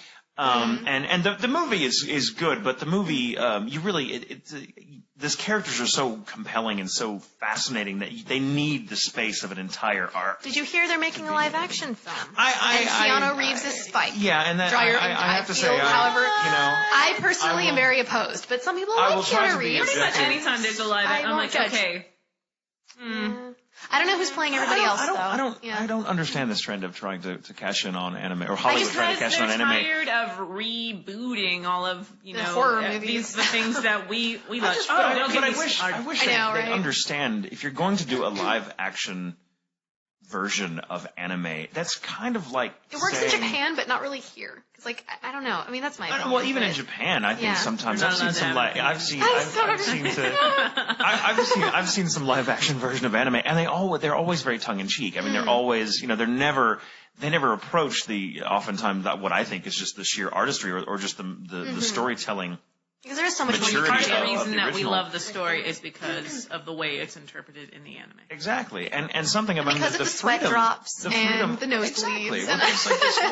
There's this whole like I said earlier, this sort of vocabulary of images that is anime stock in trade that makes it what it is, that you can't translate into a live action visual media without looking kitschy or tongue-in-cheek, or make it look like you're making fun of the genre you're trying to pay homage to. And so I understand people really like that story, and there's probably some excited, fanboys, wannabe fanboys, I should say, in Hollywood, like, dude, I totally want to make this into a movie, but it's like, it's already been made. Like, why do you, it's already there. Like, the best form it could take is there. You're not going to improve on it by making it live action. It was the best. It came out last year, and I think you know where I'm going with this. Steven, Clarine Harp, and Mike McFarland. And we all went to go. We got a little trashed before we went in and watched. As you do. You Dragon Ball Evolution, and this was Mike the whole time. Hey, Master Roshi, giant fat. Whatever. But there were these two girls like sitting like 2 seats down, and Clarine was so bored enough. She's like, I'm really just going to tell them like who we are. Like Roshi's here, and he's like, if you do that, I will fucking do that. No, it was so funny because when that movie came out, I was still interning, and like everybody in marketing was like, if someone asks you, like if someone outside of this building asks you about that movie, we did not produce it. Like, okay. We had nothing to do with this. There's nothing more, I think, frustrating, as a fan of anime than when people why? I just don't understand. It's like, if you're going to, there's nothing more frustrating being a fanboy or a fangirl, as the case may be, and watching someone who does not understand anime at all, hijack it, thinking, well, we'll bring this to a better audience. We just have to, pare it down to everything. We have to strip it of everything that makes it what it is. We're going to bring it to a non-anime audience. Yeah, and it's have the non-anime fan point of view of it and go, oh, see, if I change this, especially such a big franchise that Dragon Ball is, and go, here's why it's not successful, and go, okay, no one said it's not successful. Why? But we're going to bring this to a bigger audience. And it's like having a friend who means well, but it's like, dude, we're totally going to hook you up with this guy. But first of all, we're going to change everything about you. We're going to we're going to change your hair. You're going to cut this. You're going to do this. You got to stop that whole personality thing. That's got to go. I mean, seriously. Well, no, it's like the 3-month cloud. Like you've been dating someone for at least 3 months. After the 3-month mark, you really get to see who they are. And it's generally when you're like, wow, you are a really good actor or a really bad person. I know what you're saying. Yeah, it's so fun. And so the live action version, I'm not on board with that at all, because as I said, I have no. I mean, for me, if I ever get the yen to go back and watch Cowboy Bebop, I go and watch Cowboy Bebop. Yeah, I'm like, it's there, it's right there in front of me. There's no need for no one needs to come and make it bigger, better, badder. It's as big and bad as it needs to be. Well, and like with the live action movies, I mean, at least like with Dragon Ball, like you had the characters. But it's not like they were recreating a storyline from the actual show in live action. It was a completely separate entity. So it's like you either want to see the live action. Really. Yeah, you either want to see the live action or you want to see the anime. You're not going to get something from the live action that is, it's like, oh, well, if I just watch the movie, then I'll know the whole series. Yeah, and like you're gonna get the Reader's Digest version of this anime show without having to deal with all those pesky things, plots and characters. Like, I also love that Chow Yun-Fat, he had days where he was just like, fuck wearing these contacts. I'm like, you are not, okay, whatever. And who's that supposed to be? Okay. I'm like, why is fucking Winston from Ghostbusters in here? Okay, whatever. Also known as Ernie Hudson, but I'm just like, even Mike's like, who is that? I'm like, does it matter? He's like, no. but yeah. Oh man, there are a few more coming out or that have come out that aren't as bad, but it's because they don't try to take away from it. It's with anything, like especially if it's as a kid, I really loved playing Street Fighter. Oh, and then I watched the Street Fighter movie. Yeah, the Chun-Li movie. Oh, no, I didn't watch the Chun-Li one. I didn't watch, Lana from Smallville pretend to be Chun-Li. If you like video games at all, just don't watch it. No, I saw the Jean-Claude Van Damme, Raul Julia, his last role, right? That's so horrible. He's such a fantastic actor to have to go out on a performance like that. He is the best thing about it, though, I will say. That's the movie that I totally called you out on because you tried to diss me, and I'm like, okay, why are you quoting Street Fighter? Remember? And you're like, oh my god, this is horrible. It's like the Mortal Kombat movies. It's like when I saw those when I was little because Mortal Kombat was like my first video game ever. As a kid, and no, so did I because Mortal Kombat was my first video game. No. So I like the second one. Everyone, no. You like clicked it. Yeah, like that makes it any better. Oh no, that one was like worse. That like not liking the second one's gonna save your soul for liking the first one. Okay, no, okay. They're entertaining. They are entertaining. One look like fucking Schindler's List. Okay. Wow. Wow. Now I should go back and watch. I just pulled a random movie out of it. I just want to go back and I'm gonna regret saying Schindler's. Like that's I'm gonna have to go back and watch those two now and be like, oh, she's right. This looks first like one is Scorsese from the first one. Carrot Top. First one looks like Dancing with Wolves. That's a horrible movie. No, it's not. I hate it. Wow. Well, I hate it. You would. I don't even know what that means. I like that movie. I hate Kevin Costner. Well, I do too, but I like that movie. Nah. The other people, the Wolf is really good in it. It's very good dancing.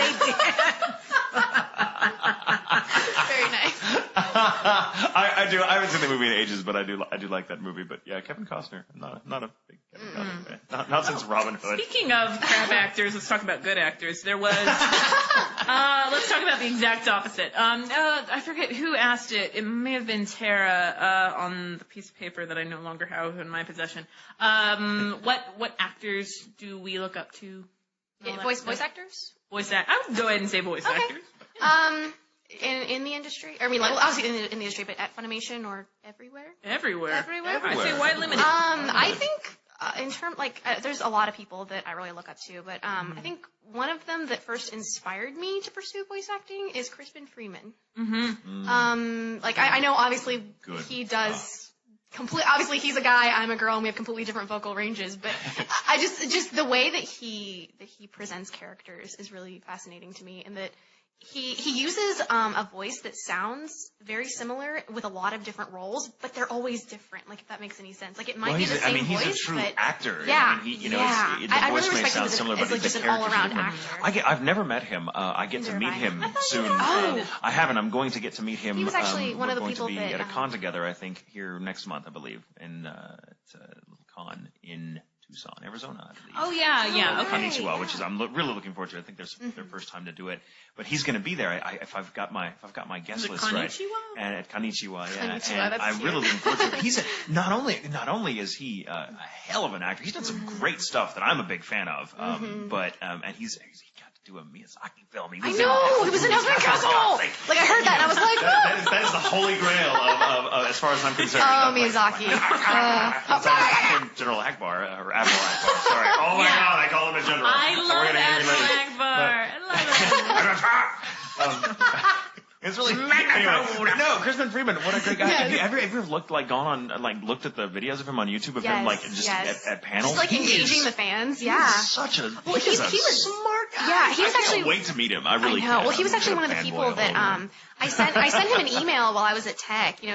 Just I had a bunch of specific questions for him, and I'm like, if he doesn't answer me, whatever. But he took the time to send me an email back, and so then after Line Barrel came out, it'd been like a year and a half, a long time, and I sent him another email back, and I was like, I attached the one that I had sent him previous, and just so I could maybe jog his memory, and I was just like, hey, I just wanted to let you know that the advice you gave me really helped in my endeavors, and my first lead role is coming out soon, and thank you. And so I'm like, I hope I get to meet you and thank you in person, because I'm a little fangirl. Maybe when I meet him, I'll use you and as a sort of human shield. It won't hurt. So it won't hurt my feelings if he doesn't remember. I come to you on behalf of this voice actress who looks up to you very much, and you probably don't remember her, but if you do. What about you?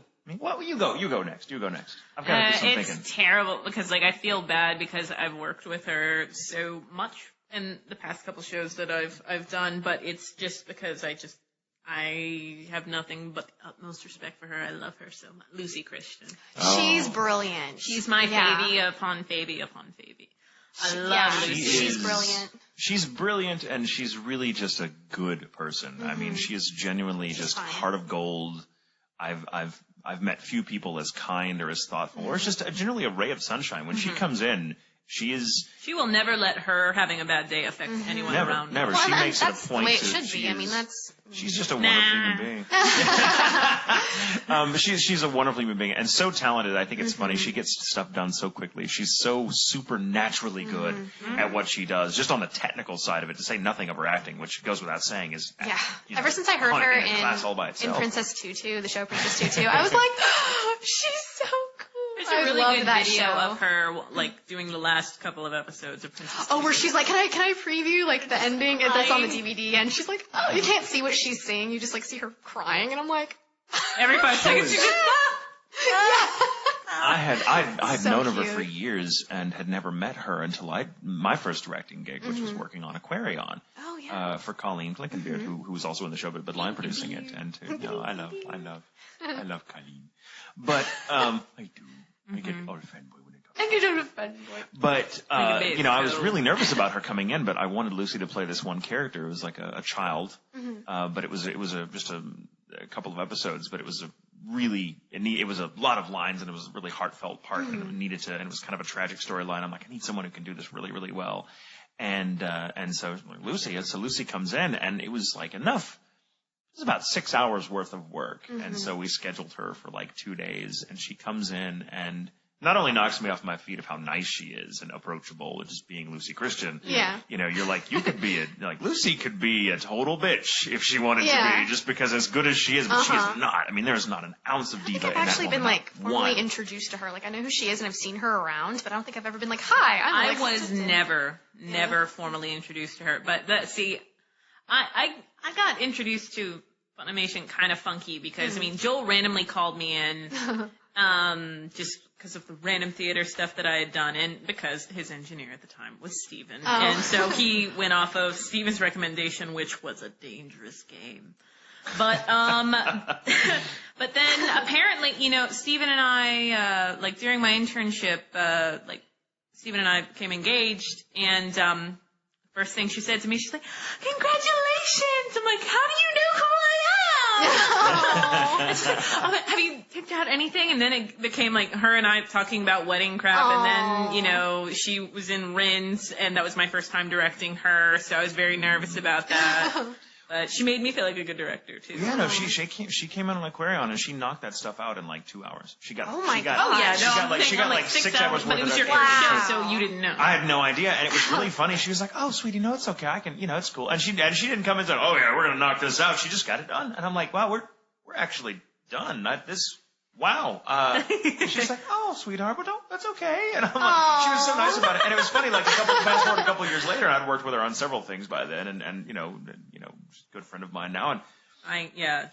And there was another director who was starting out who was working on a show I can't talk about, but who had never worked with her before. In the booth, and was like, "Well, what's she like to work with?" "Oh, she's wonderful. She's sweet. She's fast. She's talented. She's great. You'll be in tears when it's all over.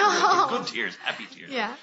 And that director got her in for like a 4-hour session or something. To start it out, and then done in like 30 minutes. Like done in like half an hour. And then I come by again to see this director going. I mean, you'd think it was like he was just that he had just gone through a car wash naked. I mean, he was just kind of like. Dumbfounded. Wow. Just wow. I mean, totally so blown away by her that I was like, everyone kind of does that when Lucy comes in. Lucy has that effect on people. I don't know. She's like, a freaking ray of sunshine. I was having one of like the hardest days I'd ever had as a director. I mean, I was still very new at the time. Not to say that I'm. I know everything now. I'm still learning, but I was gonna say, I don't think you ever stop learning. No, I want to stop. I'm gonna stop now. I'm done now. Stop the learning train. I want to get off. But I was having a terrible day, and I had her in, and I was actually late to the session because I was trying to compose myself. Yeah. Like I was so just at a loss, like to compose myself, that I actually went in and just told her, I'm like, "You're gonna give me a couple minutes." She's like, "You're gonna sit down right there, and we're gonna have a little chat." Oh. And within 5 minutes, I was ready to go. Oh. And so cool. and she's just like, and if you feel like, blah, blah, blah, we can reschedule. I mean, I hate it, but we'll do it. And I'm like, no, we can do it. We can do it. No one else can do that. I mean, other than Steven. And even then, like when Steven and I are at work, I won't go to him at all because that's not professional. But Lucy, if you hate Lucy, there's something very, very wrong with you. And I've even met her in person, and I agree with you. I think that's the definition of asshole, is anyone who hates Lucy Christian. I don't want to know you. Horrible. Yeah. But yeah, I think that I hadn't thought of this in years. You've had time to think. Well, I was going to tell a quick Lucy story before. But she had, one day, I think when I realized that mine and Lucy's relationship had gone to, from just being professional to being friends, was walking into the studio, going, "Where the hell did she go?" Like, as I see through the glass, she's not in there. I just went to get a glass of water. What the hell? And she's gone. And my engineer's like, "I don't know where she is." And I'm like, well, she'll come back. I mean, it's Lucy. She probably just popped off to get a water or something. I guess I just missed her in the hallway. And I sit down. She's hiding under the desk, and she grabs my leg and goes this, "Ah!" And I'm like, "Ah!" And she just goes, "Ah!" And then just runs in the booth and starts doing it like nothing ever happened. I'm like, what the hell was that? And my engineer was just like, "You don't know how hard." She's been sitting there for like 2 minutes waiting. The engineer's the best actor. Yeah, the engineer. I'm like, you get the best actor award, my friend, for not knowing, because there she is, and I'm just like, I love hiding in the studios. You do. I love hiding. Okay, like I have this terrible thing. Like I have this terrible sound that I'm in the thing when I try to scare people, but. Steven and I usually go to work separately, and I get there ridiculously early. I get there before, like, my engineer usually, and to get everything set up. 4 o'clock in the morning. To, like, kind of arrange the desk how I like it. I clean my desk and all that stuff. I'm terrible. Like, I like the cleaning lady's even like, "Damn." are you doing here? And the cleaning ladies from like last night, not the ones that come in the morning. They're like, what the fuck are What's you the doing? point of leaving? But security's like, there's someone that's just sleeping in the building. But, It's okay. She leaves She for works 1 here. hour every day and then comes back. We don't know. just for lunch. I gotta have a social life. But I was getting some water and I see that Steven's walking in and his booth is empty. So I run into his studio and I close the booth door and I know his routine in the morning when he gets in, and so I know that the booth door being closed should be a clear indication that you need to open the booth door because you need to let it air out and all that stuff because ventilation's kind of messed up in that studio. But so it takes him a second. I hear him get in. I'm like, water bottles down, blah, blah, blah, turning on the speakers, all that stuff. And then you hear the door open, and I just, I'm on my knees, and I just go, and he's like, oh, my God! And I'm just like, hi! What the hell is wrong? Good morning! You're such a horrible person. There's nothing good about you or what you do. That's so funny.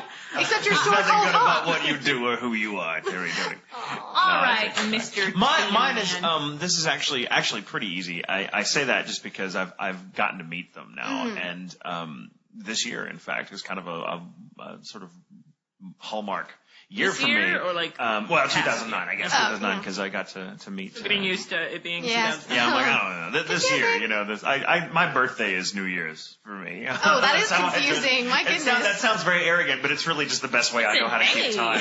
I'm like, the new year begins around me. It is now year of the Tatum. Again. But that was last year. Yes. Your point The year being. before that.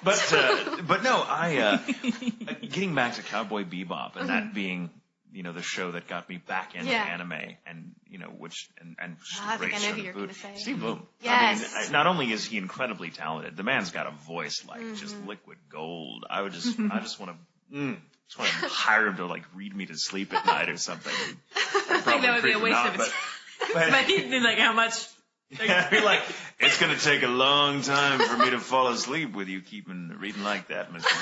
And he's just like, then how can I read this differently? Okay, well, I'm going to go now. And, I just had some chloroform on the on the side. It's like, I hope he listens to this. I hope he doesn't now because, I know him and he's going to be like, what the Someone fuck is that help about? Steve Bloom find this. Someone please, send this no. to his Facebook or something. But I'm such a fan of his work because he's done tons of stuff, and rightfully so because Totally. he's so good. And like you mentioned, Crispin Freeman, who's I'm also a big fan of Crispin's, having a voice that doesn't differ terribly much from role to role because it's still. I mean, that's true of most actors. Now I think of it, but the ability to take that voice and make a character totally distinct from character B, character X, whatever, is something that Steve Bloom is just so incredibly talented. And I don't know, how you get to that point. I mean, he's got such a distinctive voice that you'd think that would work against him, but it doesn't. I mean, every time he creates a totally fresh character, it's completely new, and I love it. And I love his performance, for example, as Spike, which is an easy one to choose. Of course, it almost feels like I'm cheating by answering this way. But that is, to me, that dub really legitimized the industry. I mean, it really did. That's when dubs, to me at least, in my own experience, made me stop and take notice and go, wow, this can be an art form. Like just dubbing alone can be an art form. Can really do justice to the animation in a way that maybe we hadn't thought of before. And it was brilliant. And everyone in that show does a great job. But of course, he sticks out as the main character. And getting to meet him at Anime USA this past year you cannot imagine how nervous I was. You fanboyed out, didn't you? Well, let me tell a story, okay? Because everyone else that was going to be there, I knew. I'd been part of the extended con family, and Steve Bloom was going to be there, and I'm going to be like, oh, I've never met him. I'm looking forward to this. But, part of it was I had never met him.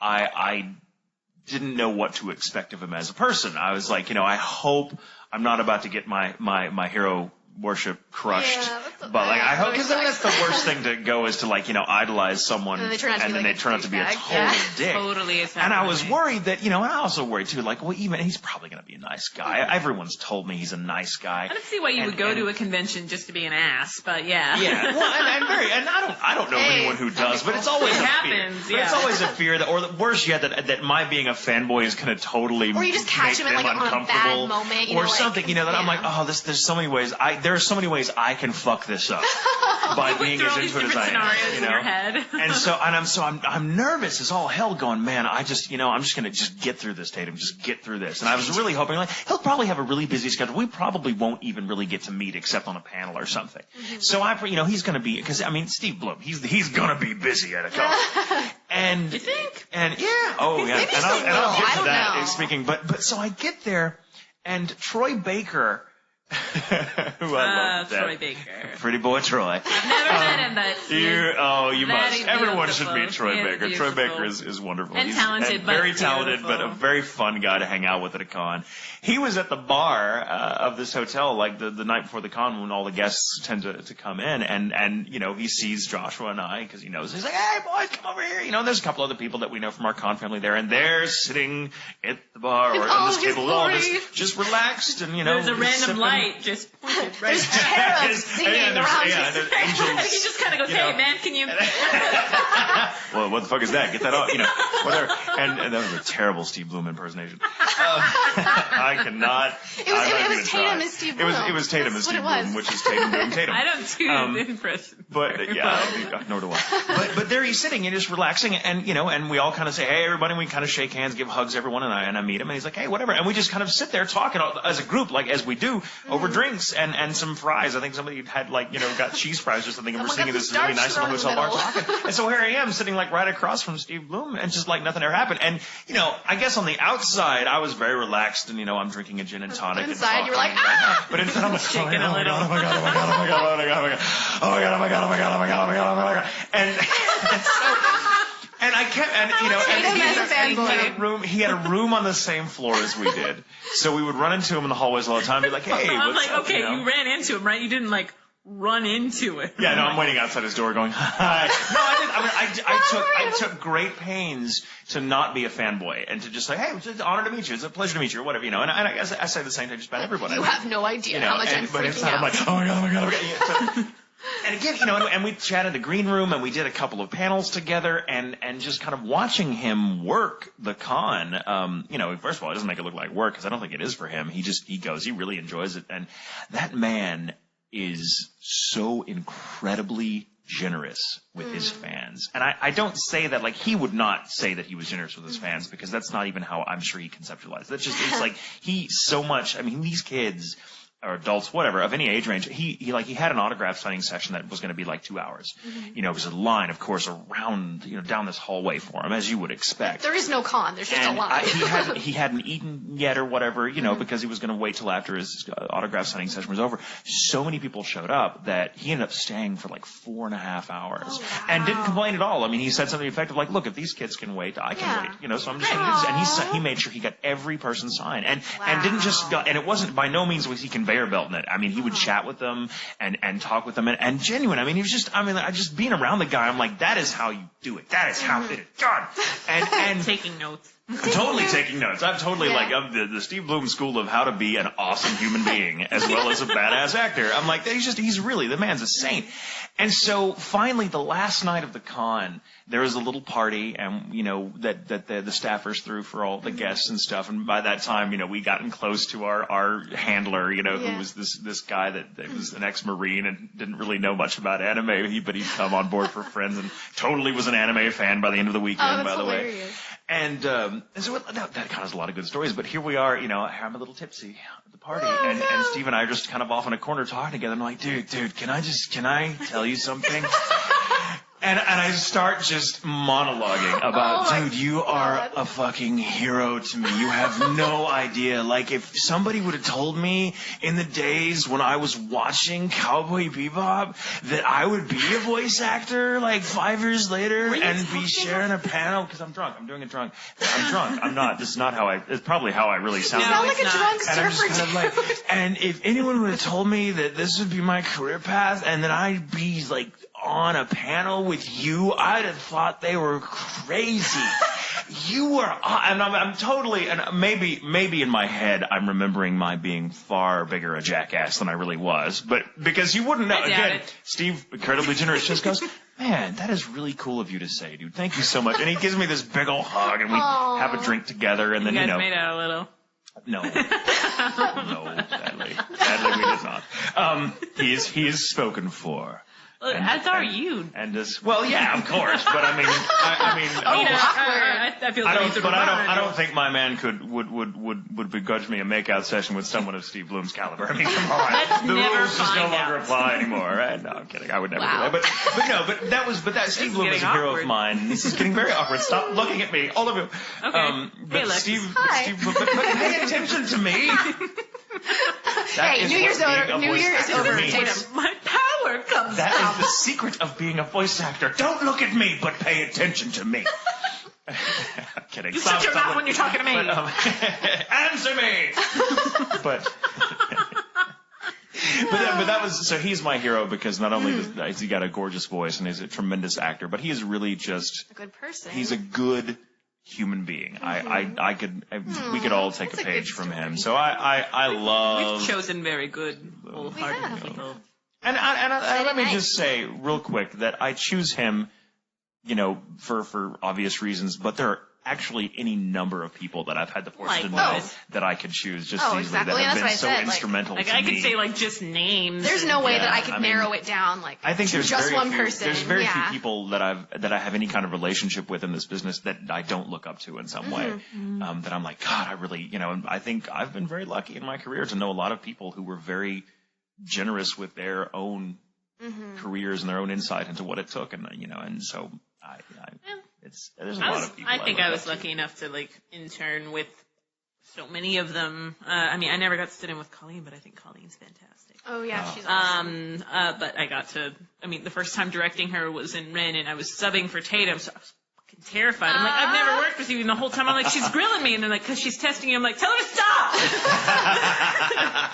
I can just go. I can't handle the pressure. But Tatum's one of them. He's one of my babies. I hear he's an ass, though. I hear he's a I hear he gets drunk and pours his heart out to Steve Bloom. Yeah, I know, right? Who the fuck does that shit? No, but... Oh, you're talking about... Oh, wow, this is awkward. Yes, you dick. Speaking of endearing nicknames, have you thought of one? I do. I have one for you. You do? Yay! But I had it for you like an hour ago, but I hesitate to use it because it requires explanation because it's going to sound dirty. Oh dear! But I want to call you Luxury Interior. Because it's a very beautiful sounding name. Well, that's better than people that give me crap about my name's Alexis and I go by Lexi. They're like, sexy Lexi. I'm like, please don't. But you see, that was my thought process. I thought Lexus, but she's heard that before. Ooh, good choice. I'll go with Luxury Interior because Lexuses or Lexi as they're made. Lexus. Oh, the car. Okay, the car. I get it. Luxurious interior. Yeah. So luxury interior. That's that luxury interior. Luxury interior. And by in no way is that supposed to be burlesque. That is just you. I trust you. You are a beautiful person inside and out. Thank you. Yes, you are every bit a luxury class vehicle with cream leather interior and infinite torque and whatever. I'm going to shut up now, but that's a good nickname, right? Yeah, it's a good nickname. Stop looking at me, Terri. Terry's giving me the mom look again. Dude, we should get a picture of the mom look and make that like a pin or something. That should be our logo. That anime show judges you. Big Brother is watching. Or this takes Big Sister.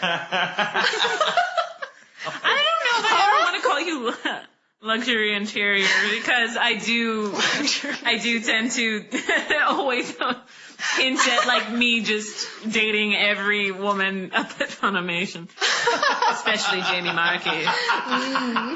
I'm making that a theme here. Well.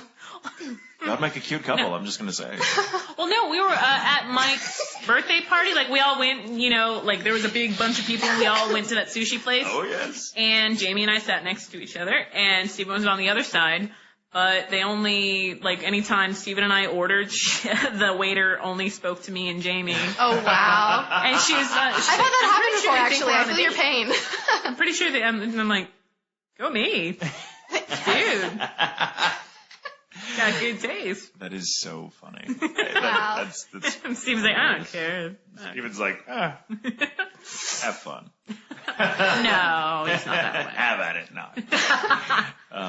But Yay. Well, thank you for the nickname. You're welcome. I feel special now. Luxury Luxury interior. Now, if someone calls me that, like, on Facebook, I'll be like, what? Oh, luxury just put like weird emphasis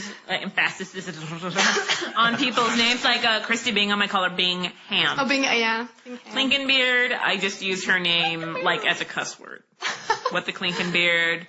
You are Clinkenbeard out of your Clinkenbeard mind, out of your Colleen Very mind. nice. So like that. Tatum, obviously Tatum. Because everyone calls you really Everyone Tatum. calls me Tatum. You were introduced to me as Tatum. It wasn't even, J. Michael Tatum. Like, this is Tatum. I like that because and whenever I I like, you know why? Because the J and the Michael confuse them and they're not sure which to go by. Well, not Like, only you that, go by but J, you go by Michael. But John is also very common as well as Michael, and there are so many Michaels and Johns. Sometimes when like you come up, like when I was telling everybody, yeah, I'm gonna be on this show, and like Tatum's hosting, they're like, is that his first name?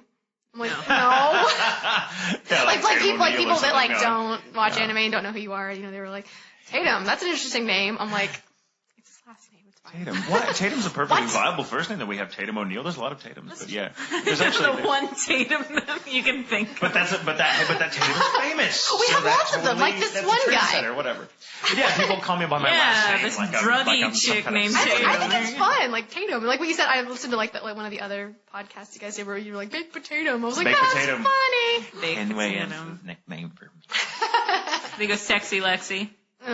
Sexy Lexi. Hello, that's a good Terry. I'm like, that's Terry, true. Harry, Terry, Terry. Yeah, I could see you getting Terry. one. Sexy Terrible. Lexi Sexy with Lexi. luxury interior. Luxury interior. Take your pick. Either one.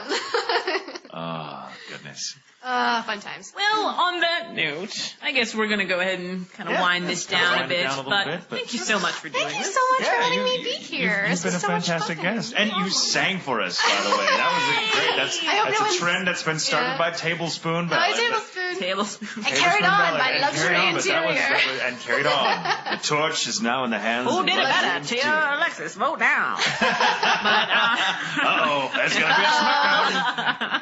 Now the two of you have to fight. Terry or Tatum? Terri and Tatum this Saturday. Nickelodeon.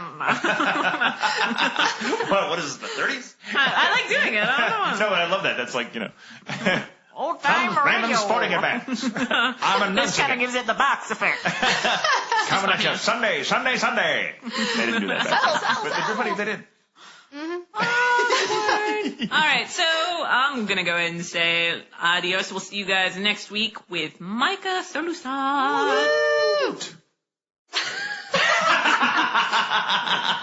Sure. So, Tatum, say goodbye. Goodbye, everyone. We'll see you or we'll hear you next week. You'll hear us. That'll be weird.